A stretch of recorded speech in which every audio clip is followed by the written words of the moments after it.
Pot să-i spun ceva? Ce s-a întâmplat? Ai pățit ceva? Să nu spui la nimeni asta. Dar normal, ce este? Promite. Bine, promit! M-am culcat cu sora lui Alex. Glumești? Te rog să nu spui nimănui. Tu vorbești despre sora mai mică a lui Alex? Alex nu trebuie să afle. Am încredere în tine, să nu spui. Atunci de ce mi-ai spus? Știi că eu am gura mare. Trebuia să-i spun cuiva. Nu mai puteam. Ok, dar fii atent. Mi-a dat Alex mesaj. Poftim? Ce a zis? Zice că e ceva important. A spus că e despre tine. Auliu, Cred că explodez. doar nu-i răspunde. Trebuie. Alex îmi e ca un frate. Nu o face. Mă va urâ pentru totdeauna. Nu vom mai fi la fel niciodată. Dacă mă întreabă, Ce să te întrebe? dacă te-ai combinat cu sorsă, N-ar întreba așa ceva. dacă o face, Nu știe ce s-a întâmplat. Ai încredere în mine. atunci de ce oare mi-a dat mesaj? Sunteți cei mai buni prieteni. E ceva normal. Ce faci, băi? Trebuie să vorbim? Este despre Mihăiță. Uite bine, L-ai văzut pe Mihăiță? Mihăiță?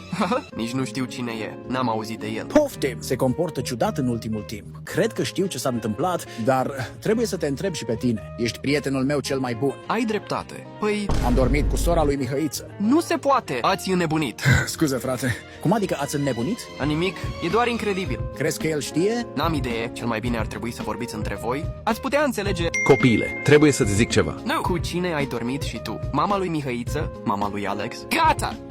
Cu ambele chiar. De unde știi?